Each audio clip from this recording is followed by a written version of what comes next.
Hello everyone, and I hope you are all having a wonderful Tuesday. At the time I'm recording this, it is October the 30th, 2018, and I figured it was about time we did another one of these. We haven't done a sit-down talking video like this in a while, and I had something on my mind that I've been marinating for a while that I really felt like I needed to get out there. First off, let me get this out of the way. Welcome all of my new subscribers. I am getting close to the 220 mark, and I promised that I would get a new gimbal at 200. That time has come and went, but the gimbal is on the way, guys. I will get one, I promise. But to all my new subscribers, my name is Ashley Rowland. I am a professional caricature artist. I do funny portraits at festivals and fairs all up and down the southeast coast. Currently, I am working at something called the Columbia County Fair in Lake City, Florida. It opens in a couple of hours. It's 3 o'clock right now. Fair opens at 5, but I am quite literally right on the fairgrounds in this camper. So all I have to do is just go out this door right here, unzip my tent, and go to work. One of the wonderful conveniences of being a traveling artist. Okay, now that we've got that out of the way, what I would like to talk about today is the effect of social media like Facebook and YouTube, Twitter, Snapchat, all these things on our society today. And I've seen a lot of these the sky is falling videos where it likes to try to claim that these applications are corrupting our minds and making us addicted and completely ill-equipped to deal with the real world. And I have said in the past that I do not subscribe to this idea that generations are getting worse, because I have seen it in my lifetime how previous generations always make this claim about the current generation. The baby boomers said it about Generation X. Generation X is saying it about the millennials. Every time there's a new piece of technology, the horse and buggy generation tried to claim that the cars were going to be the downfall of society. The radio generation tried to claim that TV was going to be the downfall of society. The TV generation tried to claim, is now trying to claim that the internet generation is going to be the downfall of society. It's always this. It's always the sky is falling, the sky is falling, things are going to go bad, this is terrible, this is harmful. I do not subscribe to that idea. I believe that every generation does have its downfalls and its quirks and its problems, but I do believe that humans are humans and they have the ability to adapt, to come up with their own ways of compensation, and they have their own brilliances with the technology of their time.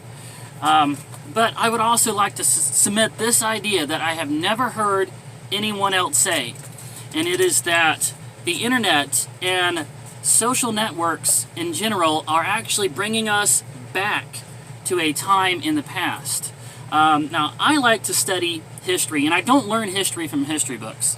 I'm a kinesthetic type learner, so I learn history from going to historical sites and also listening to audiobooks, stories that are realistic fiction or even biographies set in the time period that I'm interested in. And one of the times that fascinates me in American history, that I believe America was truly a great, great nation, was during the 30s, the 40s, and the 50s. It was a traumatic time for America, but at the same time, it was America rising up, coming together and rising up to meet the challenge of the trauma of the time. Emancipation wasn't that far in the past, and we had just finished with a world war that even during its time, people were wondering exactly what are we fighting about. And we had just finished with women's suffrage, where women were finally given the much-needed right to vote.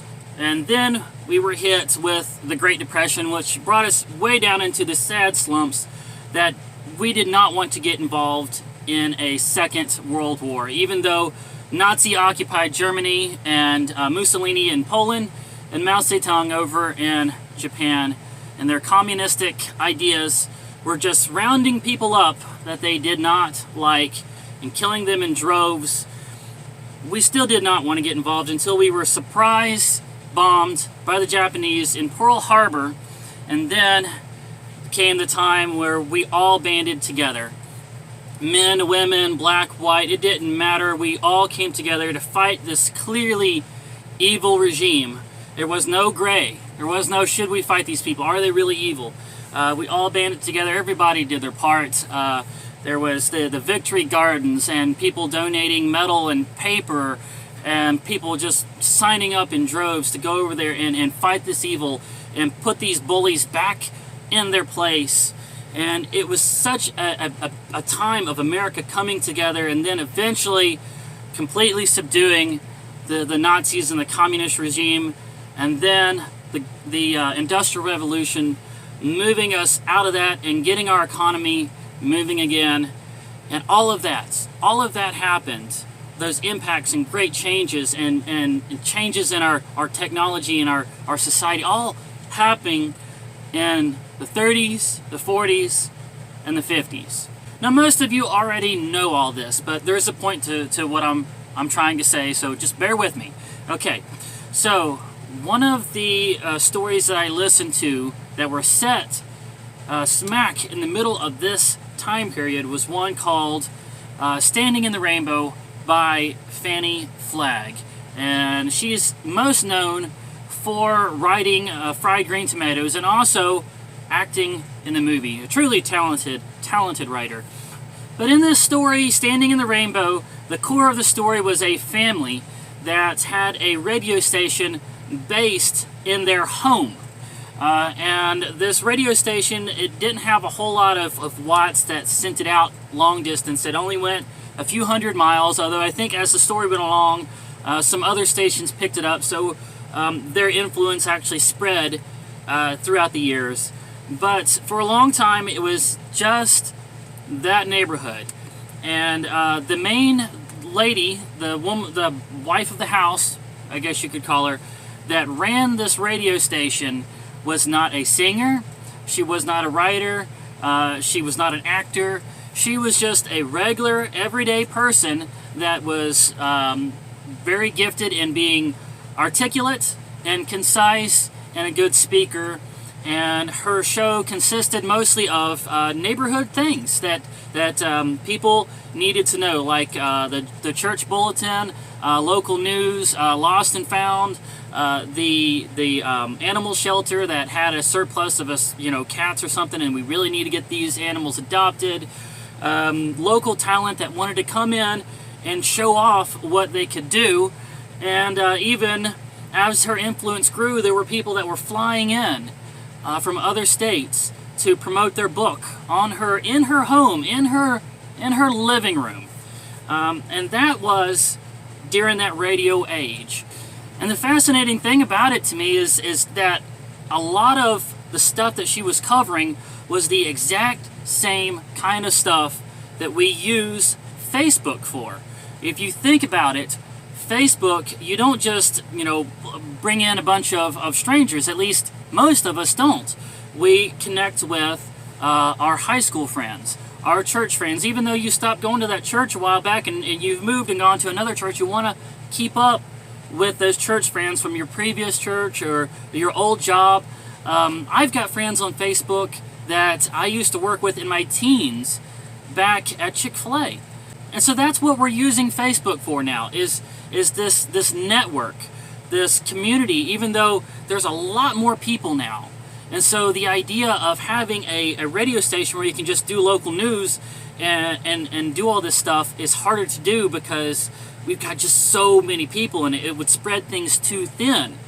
But the internet is allowing us to actually go back to that time in the 30s and 40s and 50s when somebody could have a radio station out of their home and they could do local news and they could keep in touch with friends and they could keep the community together. That was what they were doing back then, and we moved into a time when we had a TV and radio, and we got corporations, and we got programming and executives and more advertisers, and things got bloated and piled on and piled on and piled on until, you know, it got so massive and bloated that people started throwing up their hands because they couldn't watch or listen to much of anything without another advertiser coming on. And all the people involved started getting smaller and smaller pieces of the pie. Don't believe me that they really had social networks back in the 30s, 40s, and 50s? They also had something called the party line. And there's a book by a writer. It's one of the most influential books in my life. The writer is called Ralph Moody, and it's actually a book he wrote about his own life. And he lived during this time. If you don't read any other books in his series, there's two that you have to read. One of them is called Shaking the Nickel Bush, which I've modeled much of my life after. And the other one is called The Dry Divide. And in the Dry Divide, he actually starts businesses in a town. He actually gets contracts and starts a business making sausage and things like that. And the way that he advertised his business was he just went to the phone operator of the town, made friends with her, and whenever he had news about something he was coming out with or something he wanted to share with the community, he would go tell her, and she would ring this party line. And the way phones worked back then, you didn't have a rotary phone or even a keypad. You would call the operator, tell her who you wanted to speak to. She would connect the call and then ring it.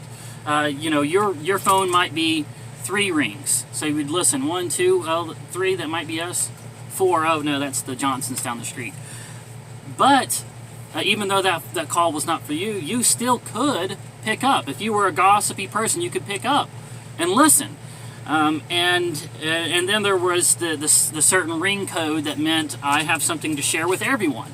And there would be, 15, 16 people pick up. It was a social network. There was a social network after church services. There was the barbershop. People had a little more free time. You got to understand, when the Industrial Revolution hit and people started getting jobs, back then, an entire home could be funded from one working parent, only working, 40, 50 hours a week.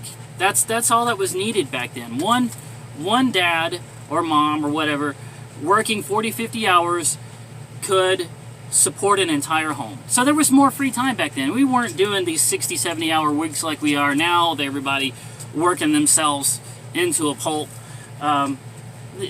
So there was communities coming together, and they had their party lines. They had the local radio station. They had gossip chains. They had the barbershop. They had after church. They had this social network in the 30s, 40s, and 50s that in the decades since then we moved away from. We got spread thin. We started moving away.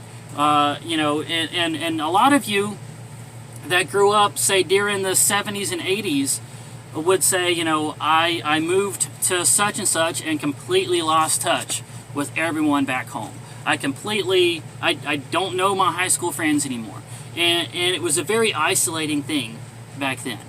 But the internet is actually bringing us back to the way things were when America was awesome and great and people were coming together in the 30s, 40s, and 50s.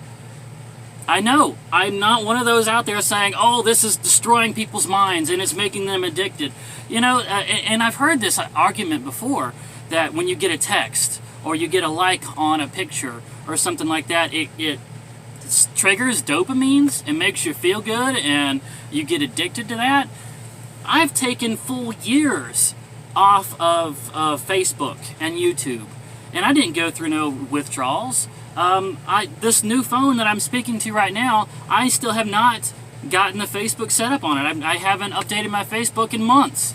I go on to YouTube a lot, and I get an average of 30 views per video. But I don't see this addiction. I don't see people becoming really, really unsocial. As a matter of fact, I see people being more social now than they were when I was a kid. There was a lot of this stranger danger. Don't talk to people you don't know. There was all this fear of strangers when I was a kid. But nowadays, people are encouraging people to talk to strangers and to make a bunch of friends and to be social. And in school, they're putting their desk in little circles and encouraging group projects and teamwork and team building and team this and team that and socialize to the point where I believe that if somebody is an introvert, they're almost outcast because they're not as social as you're supposed to be social. So I don't subscribe to this idea. I don't, and I really truly believe that Facebook and YouTube, yeah, there are people that abuse it, and there are people that will be in a group setting, like they'll be at dinner with their family and they're sitting there texting. That's bad. I totally get that. But I don't think it's a whole emergency sky is falling thing. I really believe it is a good thing, and it is bringing us together. Another correlation that I've seen with things like Twitch and YouTube and stuff like that with days back in the 30s, 40s, and 50s is that back in those times, if someone had a radio show, they were like a drama or story time radio show or talk show, or they would do songs and music and stuff like that until they got popular. And when they actually earned a sponsor, they weren't like, what we're used to, where you would have 10 minutes of content and then 5 minutes commercials, where all of these sponsors are coming in and the network is splitting up the pie, and the executives and the station and all of this is getting parts of it, and it's all spread thin and it's bloated. You didn't see that back then. A radio show, like I've listened to a lot of. A good example would be Fibber, McGee, and Molly from back in that time. It was a story time radio show, and they had one sponsor. One. And during the entire show, sometime during the middle of the show, they would have a music break, and then they would have a character come in and talk about their sponsor. Now, their sponsor was cigarettes. It was something called Lucky Strike, the toasted cigarettes. But one sponsor. And I remember listening to Sir Arthur Conan Doyle's Sherlock Holmes, and their sponsor was Petri Wine. Petri took time to bring you good wine. They would do half of the story, they would take a little break, and they would do a song about Petri Wine, or they would have a character come in and just talk about how good their aging process was on their wine, and then they would continue the story. One sponsor back then, because that's all they needed, because it was the content creator, the sponsor, the audience, and everybody else was very minimalized because things were smaller back then. So nowadays, when you've got somebody that has a Twitch stream, or they've got a little talk show on YouTube, or something along those lines, they're going back. They're going back to that time when it was just the content creator and the audience, and everything else was very minimalized. So when you've got that YouTuber that you really like, and they finally get a sponsor, and they take 2 or 3 minutes in the middle of their video to talk about their sponsor because YouTube has demonetized everything that they have because they're pushing some freaking agenda, that is not time to get upset at them and start calling them a sellout. Just understand, they are going back to a simpler time when it was just you and me, a medium, a single sponsor, and that was it. And it was a beautiful time then, and I am so happy to see that time coming back. And I really hope things continue to go this way, and I really hope that you guys will support I don't have it monetized. I haven't monetized my channel, and it's going to be a while before I can. I'm not going to start doing the whole Patreon and getting a sponsor and talking about that's not what I'm trying to say that I'm going to do. But there are lots of content creators out there that are getting shafted by big corporations like Google and YouTube and stuff like that because they're trying to do the whole bloated, too many hands in the pie kind of deal again. So when your favorite content creator starts doing his little advertisement in the middle of his show and he starts asking for Patreon donations, support them. Support them and understand that they are bringing us back to a simple time. A time when America was great, and I really hope things just keep going that direction. Anyway, that's really all I wanted to say. I know I kind of talked in circles a little bit, and I apologize for that, but I hope you guys have enjoyed this, and it's a strange perspective, I know. But if you liked it, don't forget to hit that like button. Leave comments, questions, and suggestions. Request, and subscribe if you haven't already, and ding that bell icon to start receiving notifications. I look forward to seeing you guys in the next video.